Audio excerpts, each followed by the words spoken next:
convidei, né, para estar aqui. Mas hoje à tarde ele foi acometido com a enfermidade. Ele trabalhando, começou a sentir uma dor na parte de trás da cabeça. Às 4 horas ele me avisou para ficar de stand-by, mas que ia repousar para tentar estar conosco. Mas às 5h30 ele ia confirmar ou não, e às 5h30 ele disse que realmente, com muita tristeza no coração, claro, não poderia estar conosco aqui nesta noite, né? Que estejamos orando pela vida dele e o Senhor dará uma outra oportunidade de Deus poder usar mais uma vez o vaso dele aqui nesta tarde. Amém? Quantos querem ouvir a palavra de Deus? Abre nossas Bíblias, capítulo 6 de Isaías. Capítulo 6 de Isaías. Quantos irmãos procuram, mais uma vez quero agradecer a Deus, quero agradecer ao pastor, falei com o pastor, se ele tivesse uma outra pessoa, ele poderia indicar, ou ele quisesse pregar, mas ele me autorizou a estar aqui, assumindo essa responsabilidade. Como líder, dizem que o líder sempre tem que arcar com as consequências, né? Mas eu estou muito grato a Deus por essa oportunidade. Isaías, capítulo 6. Quantos acharam? Diz amém. Quantos acharam? Diz amém. No ano em que morreu o rei Uzias, eu vi o Senhor assentado sobre um alto e sublime trono, e o seu séquito enchia o templo. Os serafins estavam acima dele, cada um tinha 6 asas. Com 2 cobriu o rosto, com 2 cobriu os pés, e com 2 voavam. E clamavam uns aos outros, dizendo: Santo, Santo, Santo é o Senhor dos exércitos, e toda a terra está cheia da tua glória. E os umbrais das portas se moveram com a voz do que clamava. Aleluia. E a casa se encheu de fumaça. Então disse eu, Isaías: ai de mim, que vou perecendo, porque sou um homem de lábios impuros e habito no meio de um povo de impuros lábios. E os meus olhos viram o Rei, o Senhor dos exércitos. Mas um dos serafins voou, trazendo na mão uma brasa viva, que tirara do altar com mantenais. E com ela tocou a minha boca e disse: eis que isto tocou os teus lábios, e a tua iniquidade foi tirada e purificado o teu pecado. Amém? Depois disso, repita comigo, depois disso, ouvi a voz do Senhor que dizia: a quem enviarei e quem há de ir por nós? Então eu disse: eis-me aqui, envia-me a mim. Amém? Meus irmãos, texto nós conhecemos o profeta Isaías. Deus sempre levantava o profeta quando queria orientar o povo, corrigir o povo, trazer o povo novamente para os caminhos corretos do Senhor. Por diversas vezes o povo se desviava e o Senhor levantava profetas para exortar o povo e orientar o povo a retornar novamente ao caminho da santidade, ao caminho da purificação, ao caminho correto que o Senhor escolhera para o povo. Nós lembramos muito bem de Davi quando ele peca, ele adultera e ainda manda matar o esposo da mulher que ele adultera, Urias. Então Deus levanta um profeta chamado Natan. O profeta vai até o palácio, coloca a mão no rosto de Davi e começa a exortar Davi, porque o profeta tinha autoridade que não era dele. O profeta tinha autoridade que era de Deus. Nesse pequeno texto que nós lemos, nós percebemos que o profeta com autoridade de Deus, ele é muito mais poderoso que qualquer rei, que qualquer ditador, que qualquer governo, que qualquer presidente, qualquer nação. Um profeta que é imbuído da presença e da autoridade de Deus. Ele tem capacidade de colocar o dedo na cara do presidente, na cara do ministro, na cara do líder, na cara do ditador e dizer: você está errado, você está em pecado, e o Senhor manda te dizer: é melhor você voltar para os seus caminhos. O profeta tinha essa função. O profeta no Antigo Testamento, o significado era a boca de Deus. Ele era colocado como boca de Deus perante aquelas pessoas. Quando Deus desejava falar com alguém, falar com uma nação, o Senhor levantava um profeta. Isaías era um desses profetas que o Senhor levantara naquele tempo para fazer diferença na sua nação, para fazer diferença no teu povo. O texto, irmãos, que nós lemos vai dizer que no ano que morreu o rei Uzias.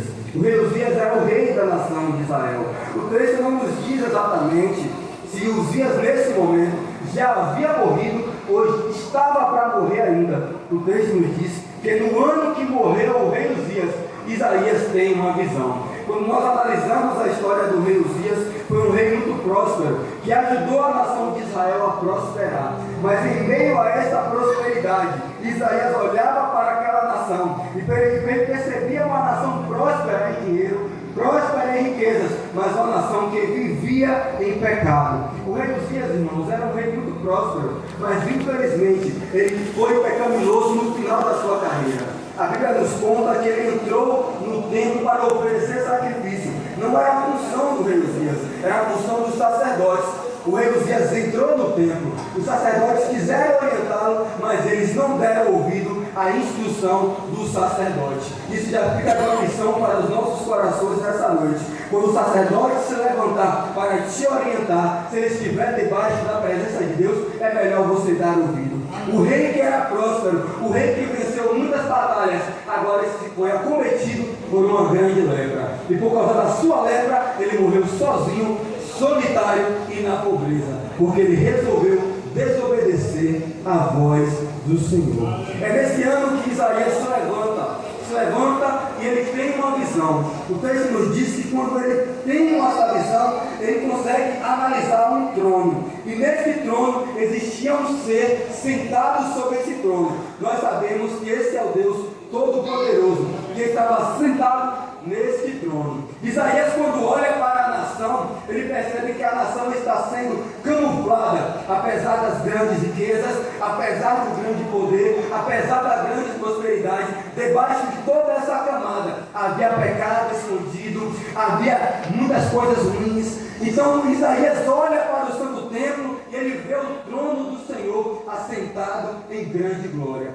Quando ele vê essa visão, ele treme, irmãos. Por quê? Porque ele foi orientado na cultura judaica. Ele sabia que ele não poderia se chegar à presença de Deus. Quem se achegava à presença de Deus era o sacerdote. Quem se achegava à presença de Deus no Santíssimo Lugar era o sacerdote, após realizar muitos sacrifícios, para que ele assim pudesse chegar à presença de Deus. Quando Isaías olha para aquele trono, ele treme, porque perante ele não existia um presidente, não existia um grande líder, não existia um bilionário, não existia um milionário. Ali quem estava presente era o Deus Todo-Poderoso. Salmo de número 99, versículo 9 vai dizer que o Deus é totalmente santo. 1 Pedro, quando ele escreve a carta à igreja, ele vai dizer: o teu Deus é santo. Quando Deus olha para a terra, ele não consegue ver nenhum ponto de santidade que se compare a ele, porque o padrão de santidade é quando nós olhamos para ele e percebemos que ele é santo. Ele é santo e ele é santo. Isaías olha aquele templo, olha todo aquele poder e ele treme, porque ele sabia: eu não posso adentrar nesse lugar, porque eu não sou santo. Mas isso não é novidade, irmãos. Nós, pecadores, nós falhos, não somos santos perante o Senhor. O Senhor nos criou para termos um relacionamento com Ele, mas a nossa natureza corrompida, devido ao pecado original, atrapalha este relacionamento que nós podemos ter com Ele, porque nossa natureza é pecaminosa, nossa identidade foi corrompida por causa do pecado original. Mas o Senhor, sempre misericordioso, demonstrou que Ele deseja manter o contato comigo e com você. Ele deseja ter um relacionamento com você. Ele deseja ter um contato íntimo com você. Quando Adão e Eva pecam e Deus procura por Adão e Eva, eles estavam escondidos. Deus providencia uma roupa com pele de animal, veste Adão e Eva, e então Adão e Eva têm acesso à presença de Deus. Aquilo tipificava a morte de Jesus, porque por meio dele nós temos acesso novamente à presença de Deus. Por isso ele vai dizer que ele é o caminho, a verdade e a vida, e ninguém vai ao Pai a não ser por ele. Irmãos, nós não merecemos sentir a presença de Deus, nós não merecemos ter contato com Deus, nós não merecemos ter intimidade com Deus, nós não merecemos nos relacionarmos com Deus, mas Ele lá de cima, no seu poder, na sua grandiosidade, Ele olhou para mim, olhou para você e Ele disse: eu decido me relacionar com o meu servo, eu decido me relacionar com o meu servo, porque eu sei que ele não merece, mas eu vou criar uma ponte em que ele vai ter acesso novamente à minha presença. E essa ponte tem nome e sobrenome, e o nome dele é Jesus Cristo de Nazaré. Ele é a ponte que nos faz alcançar novamente a presença de Deus. Ele é a ponte que nos faz novamente sentir a presença de Deus. Porque quando ele diz: eu vou para o céu, mas não se preocupe, porque vocês não ficarão órfãos. Eu vos enviarei, aleluia, o Consolador. E ele estará dentro de vós, e vós estareis comigo, íntimo a você. O Espírito Santo de Deus habita em mim e habita em você. Porque merecemos? Não. Porque fazemos algo para ele habitar? Não. Porque Jesus desceu do céu, se entregou ao madeiro, morreu e ressuscitou, está à destra do Pai. Ele está dizendo assim: meu Pai, cuida deles, cuidado com eles, porque eu já estive lá. Eles estão pecando, eu não pequei, e porque eu não pequei, eu morri por ele. Morri por Stephanie, morri por Eleni, morri por Daniel, morri por Marcos e morri por toda a minha igreja.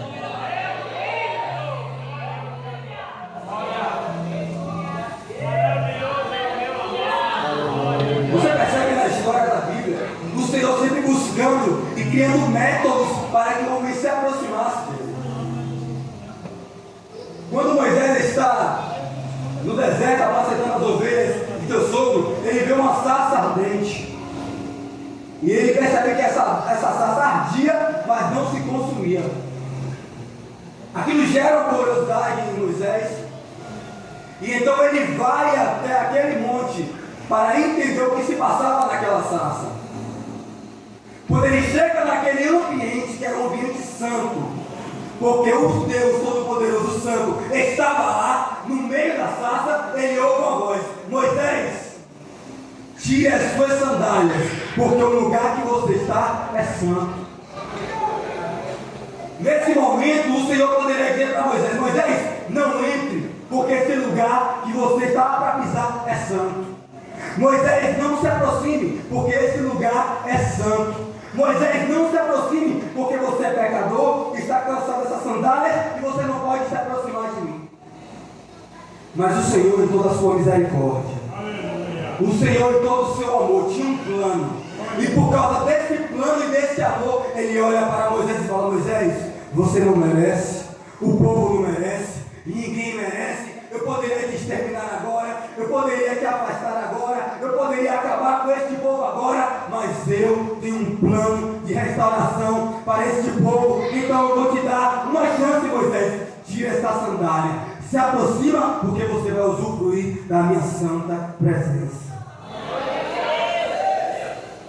Quando o Senhor tira o povo do Egito, ele utiliza 10 pragas para tirar o povo do Egito. Quantas pragas?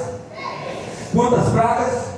Mas uma vez que o Senhor está no controle do povo, ele agora precisa tirar o Egito do povo, e não mais do povo do Egito. E agora ele não usa mais 10 pragas, ele usa 10 mandamentos. Enquanto ele usa 10 pragas para tirar o povo do Egito, ele usa 10 mandamentos para tirar o Egito do povo. Porque uma vez que nós estamos na presença de Deus, nós devemos buscar a santidade, buscar andar nos caminhos do Senhor. E o Senhor nos dá armas, nos dá capacidade, Ele nos dá mantimentos para que nós possamos buscar estar na presença dEle em santidade.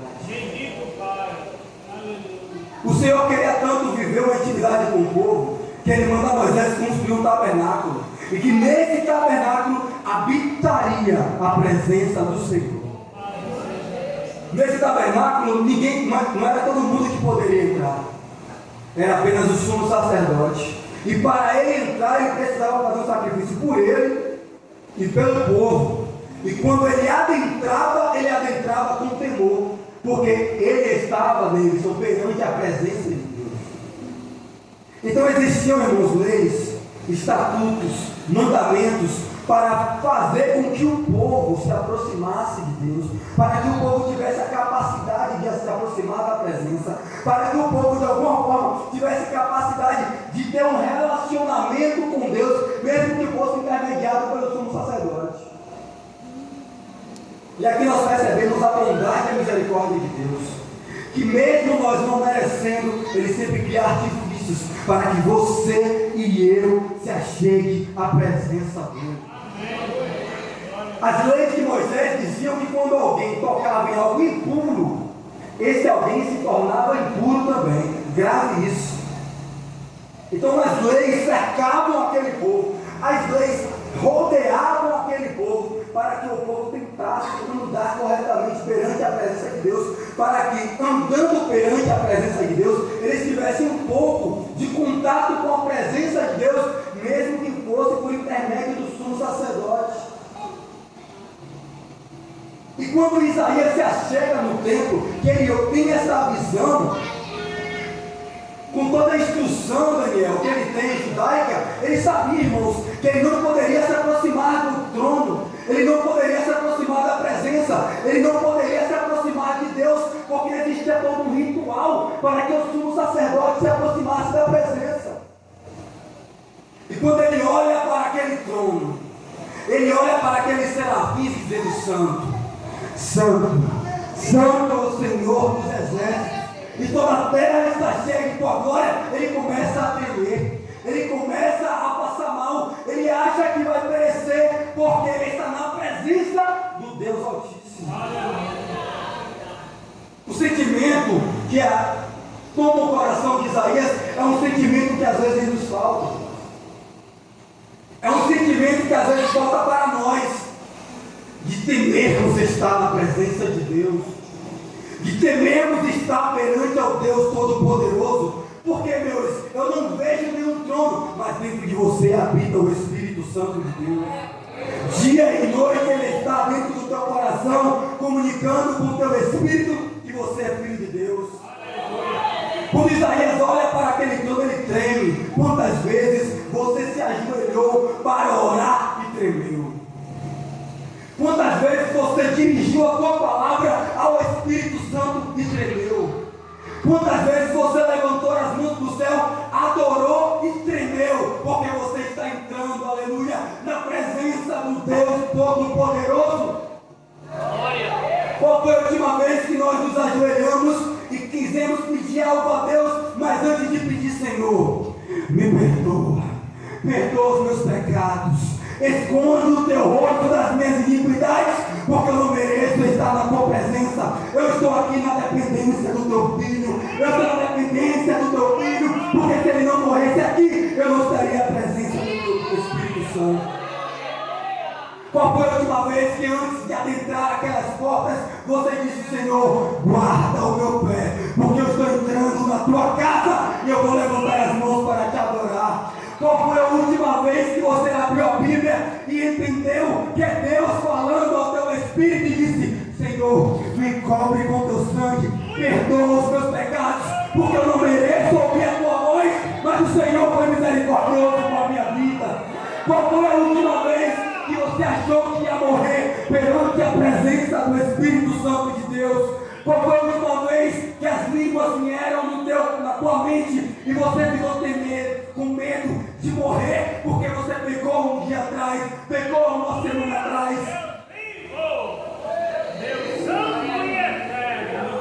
Os puritanos, eles tinham um costume, eles diziam: devemos padecer.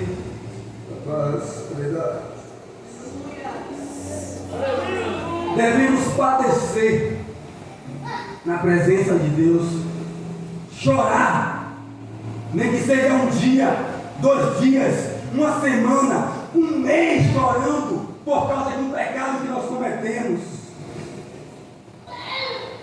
Os puritanos analisavam a vida santa dessa forma. Eles entendiam que Jesus morreu por nós, mas nós deveríamos odiar o pecado, porque o pecado me afasta do meu amado. Qual foi a última vez que, quando você levantou as mãos do céu e disse glória a Deus, você falou: Senhor, me perdoa, porque eu não merecia nem estar aqui, mas o teu sangue me lavou, o teu sangue me santificou, o teu sangue me purificou, e eu tenho acesso à tua presença, eu tenho acesso ao teu amor, eu tenho acesso à tua graça, eu tenho acesso à tua bondade, não pelos meus méritos, não pelas minhas habilidades, mas porque o Senhor me amou primeiro.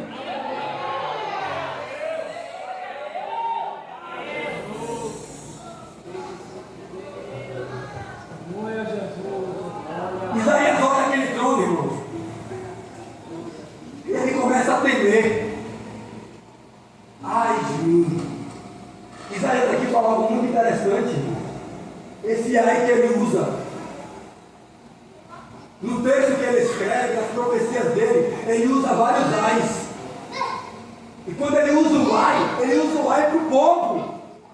Ai de vocês, ai de vocês, ai de vocês, ai de vocês que pecaram, ai de vocês que erraram, ai de vocês que cometeram iniquidade. Mas quando ele está na presença de Deus, ele não olha para o pecado do povo, ele não olha para o pecado do irmão, ele não olha para o pecado do colega, ele não olha para o pecado do mundo, ele não olha para o pecado da igreja, ele não olha para o pecado do líder, ele não olha para o pecado de ninguém, ele olha para dentro de si. E ele dizia ai para o povo, agora ele diz ai de mim.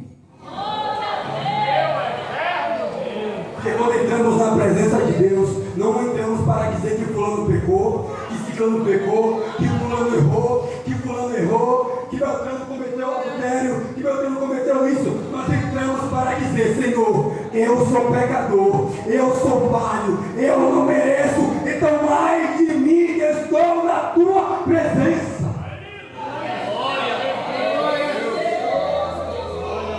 Porque habito, sou homem de impuros lábios, e habito no povo de lábios impuros. E é nesse momento que Isaías percebe algo muito interessante. Ele foi instruído que quando a gente toca em algo impuro, nós nos tornamos impuros. É um ensinamento judeu da lei judaica. Se alguém tocasse em um leproso, ele se tornava impuro. Se alguém tocasse em um morto, ele se tornava impuro. Se alguém cometesse um pecado e tocasse uma mulher casada, tocasse em alguma coisa impura, ele se tornava impuro. E quando ele olha para o trono e diz ai de mim, que estou perecendo, o texto vai dizer que um serafim vai até o trono e com uma tenaz, uma espécie de tesoura, ele pega aquela brasa do trono e toca nos lábios de Isaías. Isaías sabia que não poderia se chegar à presença, ele não poderia. O trono estava lá, o Deus Todo-Poderoso estava lá, em todo o seu poder, então ele iria perecer, ele precisava de uma ação rápida.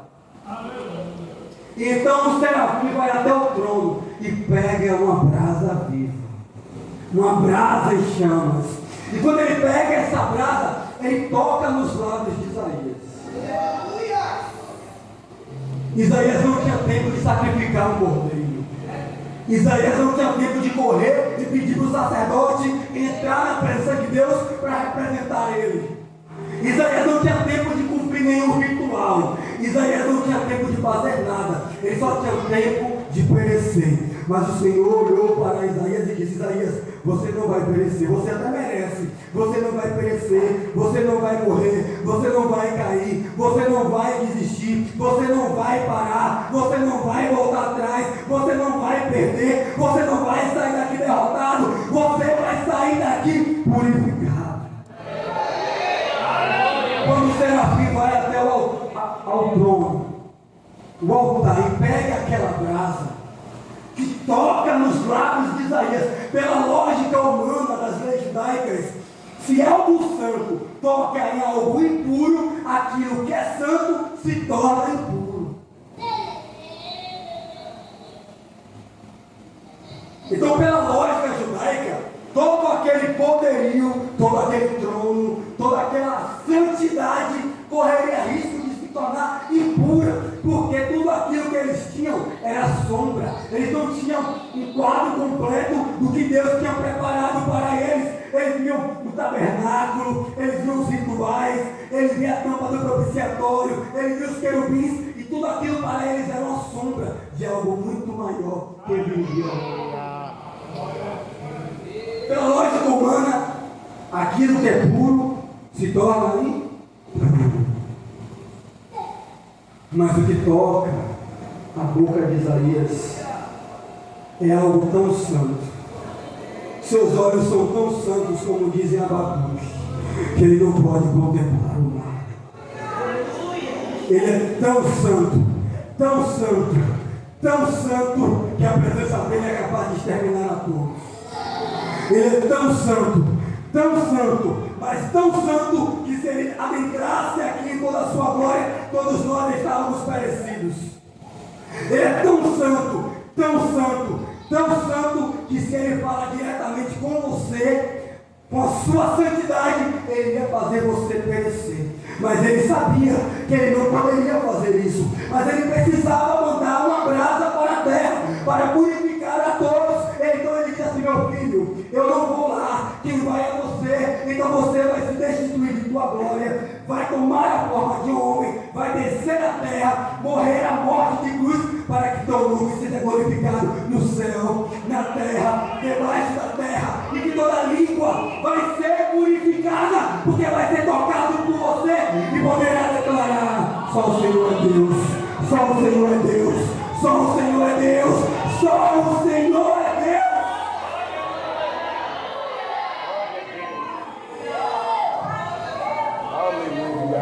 A brasa tinha um nome. João capítulo 12, versículo 40, vai dizer que Isaías ouviu. Isaías viu a sua glória. Isaías viu a glória do Pai, do Filho e do Espírito Santo de Deus. Aquela brasa que tocou os lábios de Isaías não era uma brasa qualquer, irmãos. Aquela brasa que tocou os lábios de Isaías foi a mesma brasa que, quando estava caminhando aqui na terra, e a mulher impura, em fluxo de sangue, tocou em sua orla, ela foi purificada, ela foi curada e ela foi salva. Aquela mesma brasa, quando se encontrou com a viúva de Naim, não poderia tocar no morto, porque o morto é impuro e vai transformar todo aquele que é puro em impuro. Aquela brasa toca no menino morto e o menino se levanta para a glória de Deus. Aquela brasa, quando está caminhando, Jairo encontra ele e fala: Senhor, vai na minha casa. O Senhor chega na casa de Jairo, manda aquela menina levantar e ela se levanta para a glória e honra do nome de Jesus. Aquela brasa em quem tocava purificava, em quem tocava curava, em quem tocava salvava. Essa brasa é Jesus Cristo.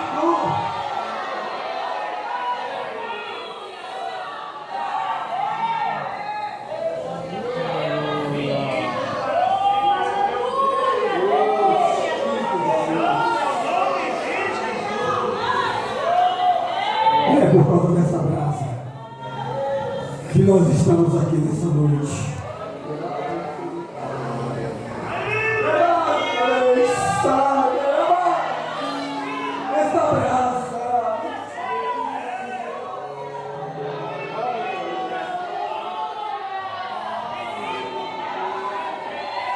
Essa brasa veio para a terra, viveu 33 anos, subiu no madeiro, morreu, ressuscitou, subiu ao Pai e disse: e agora cadê a brasa? A brasa foi para o céu, mas ela enviou o Espírito Santo de Deus que habita nos nossos corações. João vai dizer: para isto se manifestou o Filho de Deus para desfazer as obras do maligno. Ele se manifestou para te purificar, para te salvar, para te santificar, para te transformar, para te curar, para te transformar em um homem novo, para te transformar em uma mulher nova. Essa brasa estará aqui. O Espírito Santo de Deus habita no teu coração. Espírito purifica, santifica, batiza, renova, leva para o céu, distribui dons para a tua igreja. Enquanto nós estivermos aqui, essa brasa queimará no nosso espírito. E quem tocar na igreja, a igreja não ficará impura. A igreja, pela força do Espírito Santo de Deus, pelo agir do Espírito Santo de Deus, pela presença do Espírito Santo de Deus, como sal da terra e luz deste mundo, vai purificar, vai santificar, vai repreender o maligno, porque o mundo jaz o maligno, mas eu e você estamos na presença daquele que aquece o meu coração, que aquece o teu coração. A brasa viva estará aqui nessa noite para purificar a tua alma.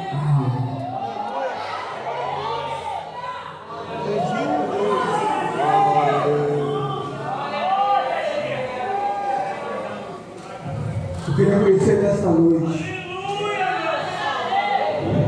se tem alguém que ainda não entregou a sua vida para Jesus.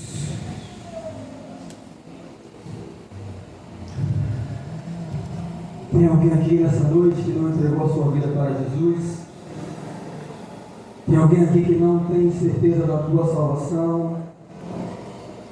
Tem alguém aqui que ainda não aceitou a Jesus como teu Salvador? A brasa ainda continua acesa. Ela continua acesa no meu coração, no teu coração. Ela continua ainda atuando na igreja. E se você quiser ser queimado por esta brasa, ter a sua vida transformada, Ele está aqui nessa noite para te transformar numa nova pessoa, para te transformar numa nova criatura e transformar a tua vida. Tem alguém que não aceitou a Jesus como seu Salvador nesta noite? Os recepcionistas me ajudam, tem um visitante, eu ouvi o nome, nós vamos saber se é Rogério. Rogério, Glória. Tem mais alguém? Tem mais alguém nos visitando nesta noite? Todos são crentes, todos são queimados, todos são aquecidos, todos são santificados, todos são purificados. Então, glória a Deus por todas as coisas. Assim, essa oportunidade em nome de Jesus.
palavra foi pregada, foi transmitida. Cadê Adilson Felipe daqui? Adilson? Tá? Não? Os irmãos e as irmãs.